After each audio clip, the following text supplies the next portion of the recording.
What's up, everybody? Welcome to another episode of Parlay Revival. Diesel bug. Oh, look at my eyes, they're sunburned. If anyone knows a sunglass product that actually works in the surf, if you surf for 6 hours, let me know, because every time, burnt eyes.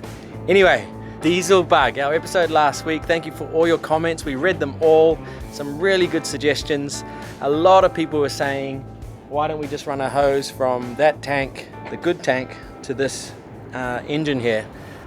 Great idea, except we need 50 feet of hose to go from that tank and return as well. Remember, don't forget that return line like we did. So as soon as we get somewhere where we can find some hose, that's exactly what we'll be doing, and we can run both engines out of that one tank. But yeah, thanks for your comments. Really good suggestions about filtration systems, polishing systems, transfer systems. You guys are all over it and we appreciate it. Anyway, if you missed it, that was last week's episode. We got diesel bug in this tank. We're gonna have to cut it open to sort it out in Malaysia, which is over there. But anyway, hope you enjoy this week's episode. Just roll the intro. So I'm Colin, and this is the crew of Parlay Revival. From hurricane damaged to broken bulkheads and getting struck by lightning not once but twice, to being the strongest and fastest Lagoon 450 on the planet. We've already sailed 40,000 miles to get here, and nothing is going to stop us from circumnavigating the globe. So subscribe to follow our journey around this beautiful planet. 20 years from now, you'll be more disappointed by the things you didn't do than by the things you did. So what are you waiting for?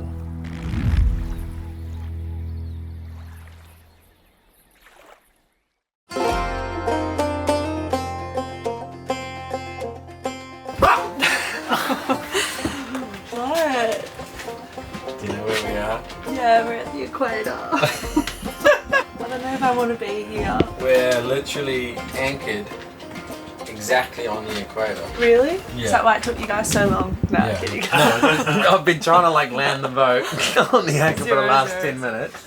And so you have to do your initiation before we can cross tomorrow morning. Are you ready? Worst King Neptune's about to come up. What is? King Neptune. The god of the seas. We've literally never done this before. We're anchored right on the equator and we're leaving early tomorrow morning to Nias is the next island. 50 miles. So if we leave super early in the morning, we can get there before dark the same day. Hopefully, if we can do like 5 knots into the wind. We'll be probably doing more like 4 knots. But obviously we can't cross the equator until everyone has done their line crossing ceremony. And the 3 of us have, but Sunny has not. So she is going to have to be inducted into this elite group of ours, where she will go from being a polywog to a shellback. I can't believe the equator is literally right there. Took me ages to get the boat here. This is not the best anchorage, but we've done it. We're here. Okay, we've actually swung slightly north of the equator already, but that's neither here nor there. King Neptune, she's ready. Alright, for King Neptune! My polywog, on your knees! I said on your knees! This is very funny. Where is that from? See you later.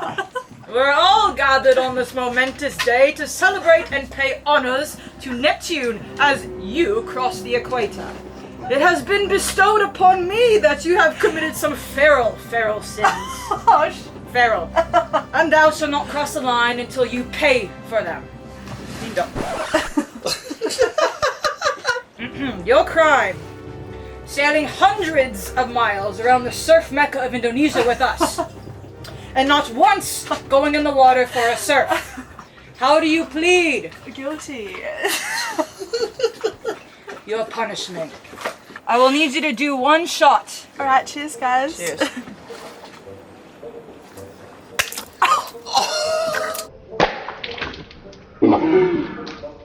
You're a bitch.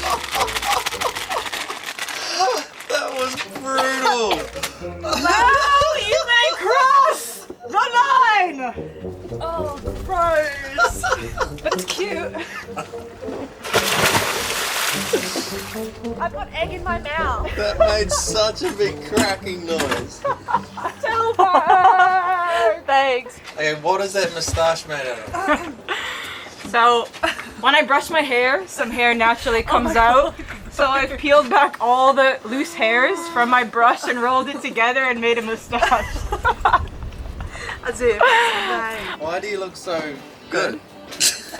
I worked hard for it. Welcome to the club. Yeah, it was fine. Should we have a couple drinks? I think we should. So here we were, anchored right on the equator, next to a quaint little village on a remote island in the middle of nowhere. We were all pretty tired, but made an effort to get off the boat and pay the locals a visit, because that's one of the best things about this lifestyle, getting to know all sorts of different cultures. There was an old concrete jetty in the middle of the bay, but the surge was so bad that I didn't want to leave the dinghy tied to it, so I quickly dropped everyone off and headed for a little gap between the rocks to get the dinghy safely up onto the beach. Watch out, Jamie. One of the beauties of having a small dinghy is that it's so easy to drag up the beach, as opposed to our big one with a 25 horsepower on the back, which takes 6 of us to drag it up. Hey. We're right on the equator here. This is a little equator village. We're so far, we're so remote here. I'm not anticipating anyone speaking any English here. But I always wonder how these villagers live, you know? It's far to the nearest town. So cool. Love exploring. This is wild. They're having a town meeting here. There's probably 40 men in the room here. Everyone's so friendly so far. What? You would never think this little island had a store. Do you want some? Chocolate. Chocolate. Sunny wanted to spoil all the kids with some treats, but once the adults got wind of it, they wanted in on the action as well. Look, we've got a satellite dish. This is so wild. All the houses. Apparently there's 80 houses in this village, but they're all facing into this courtyard in the middle here with the volleyball court. Every house has got their own unique decoration on the facade of the house. Every one of them's different. How many people? Eight of them in here. Yeah. Wow. Big Wow. So we mingled with the locals, who were incredibly friendly, especially the kids. Hello. And the whole town was centered around the courtyard, which had a well in the middle of it, where they all did their laundry together. There was a huge language barrier between us. But we understood pretty clearly that they wanted us to see something at the other end of the island, so off we went.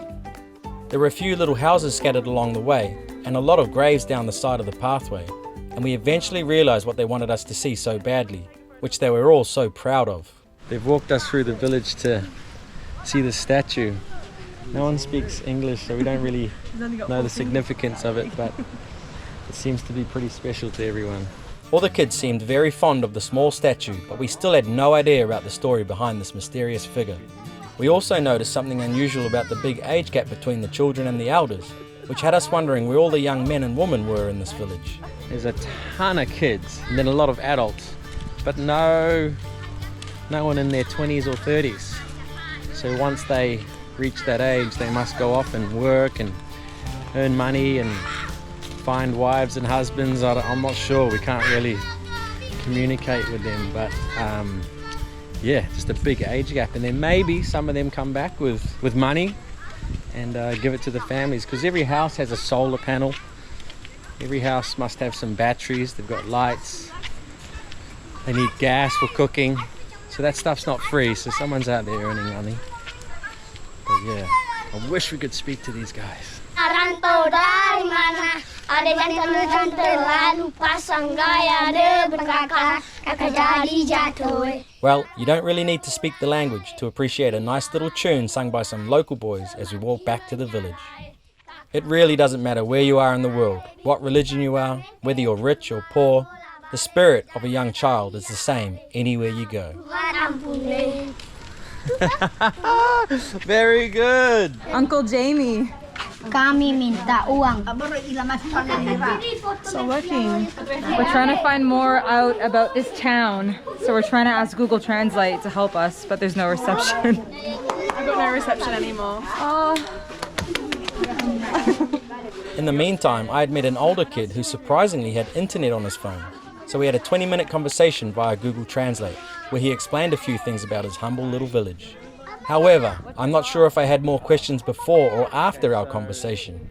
The statue is 100 years old, and I said, who is the statue of? And they said of a naughty girl. And he said she was very disobedient. And I said, why did you make a statue of her? And he just said, in memory of her. Build her. One of the elders had quite clearly gestured for us to give him some money, but I've come to believe that it is far more productive to buy things off them, or even trade for things that they really need, rather than handing over a bunch of cash, as this can start to become expected by the locals, and take the authenticity of the experience away for future visitors. We were discussing amongst ourselves what we could buy, but it was proving a little difficult after the week of weather that we had. I asked if we could buy some lobster and they said the weather's too bad for them to go fishing at the moment. What about fish? There's no electricity here, there's no fridges. I said we'd buy some cold beers if they had some, but they're all warm. So we ended up buying some more things at the shop and left a healthy tip instead. See you next time. Nice to meet you. Nice to meet you. And we're on our merry way back to the dinghy with our hearts full, and another incredible cultural experience had been had. 1, 2, 3, 4. But as usual, the most wholesome part of it all was seeing all the smiles on those kids' faces. Bye.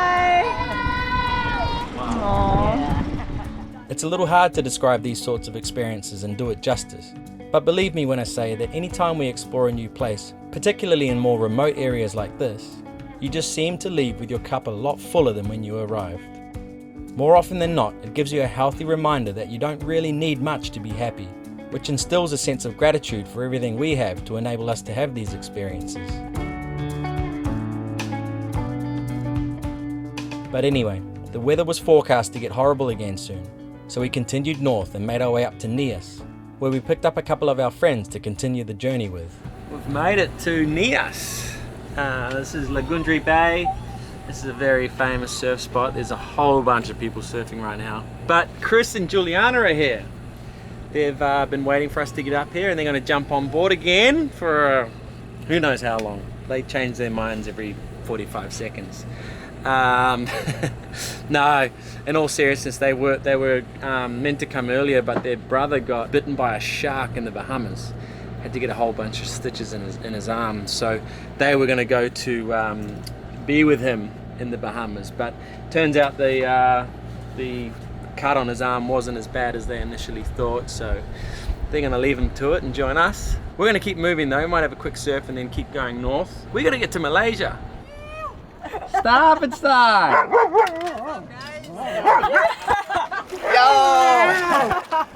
How you been? Hey, bro, how you been? Good. What a boat entrance. Yeah. Good to see you, girl. Paddled all the way in from Bali. Home at last. Give you a wet hug. How are you? So we hopped in for a quick surf, but we're back on the road again in no time as the low season clock was ticking and would make it an absolute mission to get north if we didn't start making some progress ASAP. On the road again. We got the siblings on board with us. He's repping his parlay shirt. Perfect timing. I'm giving Colin his birthday gift in my birthday gift.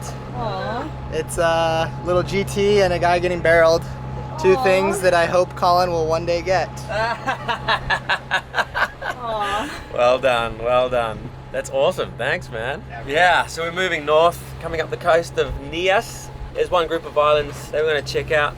It's just a nice day sail away. And then after that, we're going to go to the Banyaks. We're going to be super careful about malaria there. Make sure we're covered up in the evenings, mosquito repellent, put up a few bug nets, and not stay too long. The reason I mentioned malaria is that we did an episode on our friend's catamaran, where Julia contracted malaria in the Banyak Islands and seriously nearly died. Hence why we're going to have our wits about us up that way. Anyway, at the next set of islands, the girls found a pretty awesome shipwreck right in front of where we anchored. I have no idea what the story is behind this ship, but anytime a ship goes down like this, it's amazing how the marine life gravitates towards it as their new home. And if there are fish, Chris is always the first one in the water, driven by the friendly competition between him and his brother, who happens to be a sponsored spear fisherman. Yeah, it was crazy. We got. Chris got a fish. Yes! Holy crap! My new biggest doggy. What's the story? My slip tip is like locked on now.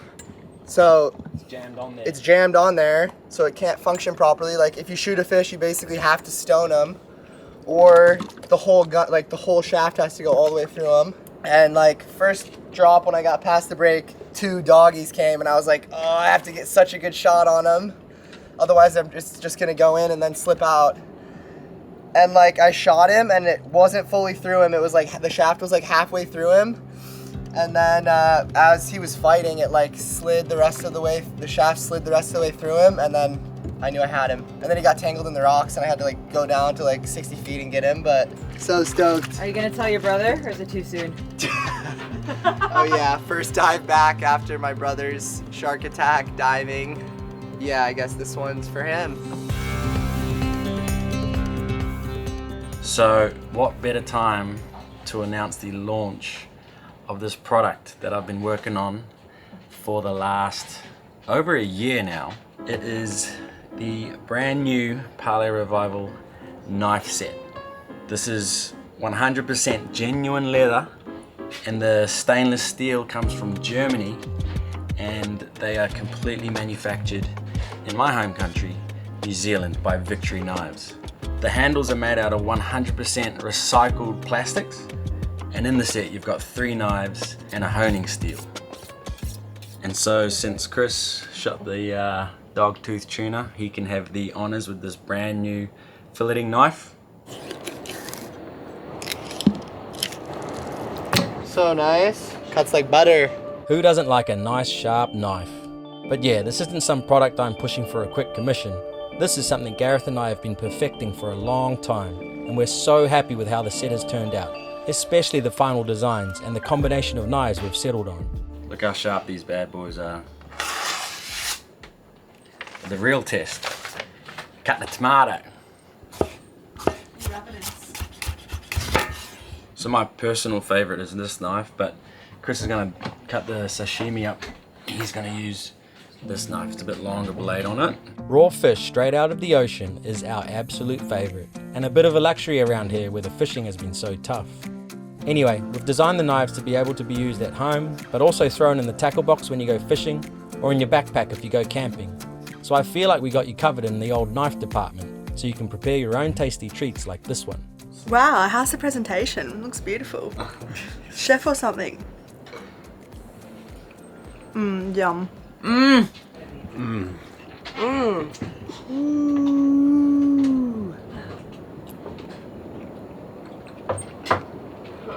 Fire! Boy. As fresh as it gets. There you go. Get your Parlay Revival knife set from parlayrevival.com. You! So as we made our way to the next anchorage, we noticed something on the chart in the middle of nowhere that Chris got super excited about. Alright, we're coming up to this reef, I would guess is what it is. It's coming from really deep up to 10 meters in depth. So Chris is begging me to go spearfishing on it with him. So we're gonna hop in and see what we can find. But yeah, it's about 250 feet all around it, and then just this sort of pinnacle comes up. So there's probably some fish there. We'll jump in and see. Doing it, coming up to it. This is the key to our hopeful success. Throw these and it flashes and the fish are like, "Woo, what's up?" It wasn't until we got there did we find out there was this perfect little patch of sand at the top of the mountain beneath the ocean. It's beautiful. So Jamie dropped anchor while we went for a little hunt. We didn't see too many fish swimming around, and all of a sudden started to see a whole bunch of dead fish on the bottom, including this decent sized jobfish lying lifeless on the sand. There were dead fish all over the place, with no evidence of fish hooks or spear holes in them, which was so bizarre, as no one would throw fish like these overboard. Oh, something weird's going on. It was already dead. Oh. There's all these dead fish on the bottom. It was really weird. I don't know if we'll eat it. Maybe just fillet him and see what's going on in there. It's a good looking fish. Tell. Oh, I've never gotten one like that. That thing is proper. Nice one, Skip. Yes. Oh, he's a little stinky.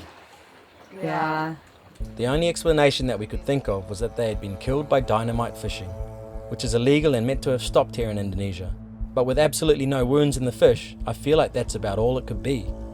Maybe you guys have some ideas, because there were dead fish everywhere. We have met some former dynamite fishermen on our travels, who have lost fingers from their professions back in the day, and it's a very good thing that the government has clamped down on this sort of behaviour. Things like dynamite fishing leave absolutely nothing for future generations, and is a pretty short-sighted way to get fish. So if this actually was the result of dynamite fishing, it was pretty disappointing. At least when we spearfish or even troll fishing lines, we can be extremely selective about what we take, and not wipe out a whole ecosystem.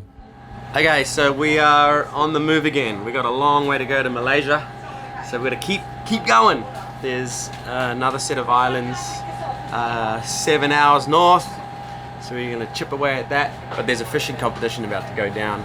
It's 4 of us, 4 rods. We're each gonna choose a lure, see who gets the biggest fish. Yes.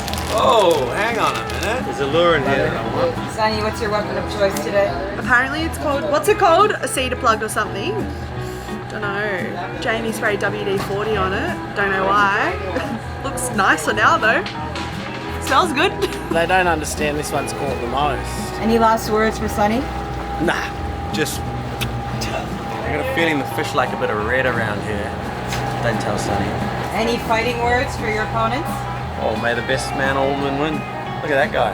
What's Chris's weapon of choice? Mardi Gras teasers, and then a 2-inch with it's gonna chip away and get air, and then little air bubbles are gonna come out of all these little holes. Good luck, guys. Let's have a good fair fight. I don't want any cheating, any line cutting, any drag adjustments, no turning off people's clickers. Part of the competition is you have to look after your own rod. So you got to check it for plastic. If you're dragging a bit of wood behind us. The competitiveness kicking in already? Yeah, I want to win. I hope I hear those lines dragging. Do you have your bets on anybody? I'm gonna go with Sunny. I think she has the confidence and the drive to make something happen. Yeah, the girls! Every day I trick the devil to cross the line. Just how I want it. Facing the colossus of fear. This place is so remote. I don't know if there's anything or anybody even out here. We're just heading out of here and there's this beautiful, massive lighthouse in the middle of this island here. Absolutely stunning. So much work went into that thing and so much effort to get the materials out here. Just blows my mind, some of the stuff that goes on out here. But anyway, Chris is going to do his first drone landing on a moving boat. He wanted me to stop and I said, you got this. So we're doing about 5 knots. Pretty calm waters, or very calm waters. We'll see if he can fly it into Jamie's hand.